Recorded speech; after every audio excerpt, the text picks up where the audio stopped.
Donc je m'intéresse aujourd'hui à la correction du 76, page 334, qui fait intervenir des équations paramétriques de droite, de plan, et des équations cartésiennes de plan, et des intersections de droite avec des plans. Donc la première étape, on nous demande de trouver une équation paramétrique de la droite ED. Donc par rapport à cette équation paramétrique, j'ai besoin d'un vecteur directeur. Donc j'ai pris par exemple le vecteur DE. Donc pour avoir les coordonnées du vecteur DE, je prends les coordonnées du point E, 4 de 1, moins les coordonnées du point D, donc moins 0, moins 3, moins 4, plus 4. Donc ça va me donner 4 moins 1, 5 pour un vecteur directeur de la droite DE.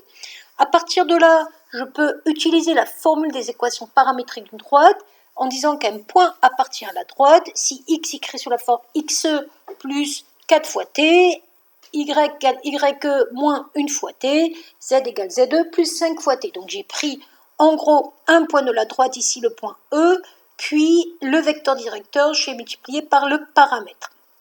Donc j'aurais pu trouver une autre équation paramétrique de droite, ça c'était pas un problème.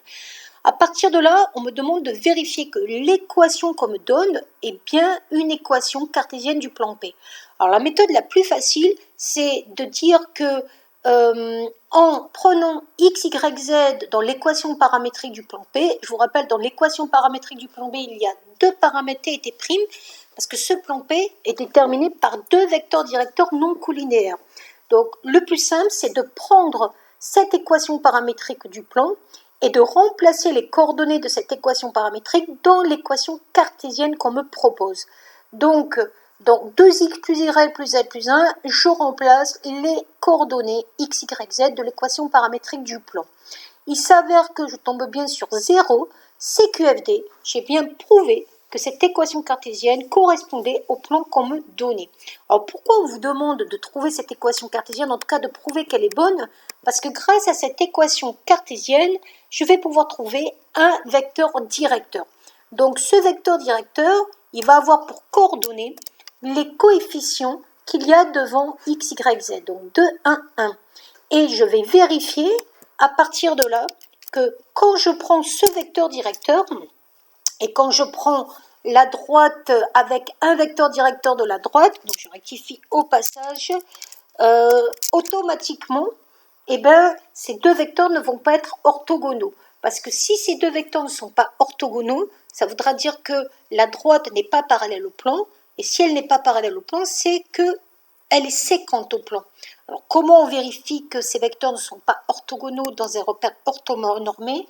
On utilise la formule x', donc 2 fois 4, plus y' plus 1 fois moins 1, plus 5 fois 1. Et là, on remarque que ça ne fait pas 0, puisqu'on a 8, moins 1, plus 5. Si ça ne fait pas 0, c'est que la droite et le plan ne sont pas parallèles. Et si la droite et le plan ne sont pas parallèles, c'est qu'ils sont séquents. Alors, pour trouver les coordonnées du point d'intersection de cette droite et du plan, on va reprendre l'équation cartésienne du plan qu'on nous a donnée, qui était ici, 2x plus y plus z plus 1, donc 2x plus y plus z plus 1. On va remplacer par l'équation paramétrique de la droite, qu'on avait trouvée juste en haut. Donc l'équation paramétrique, c'était x égale 4 plus 4t, y égale 2 moins t, z égale 1 plus 5t. Et à partir de ça, ça va nous permettre de trouver le paramètre. Et quand vous avez le paramètre, il suffit de le remplacer dans l'équation paramétrique de la droite et vous aurez votre point d'intersection. Voilà.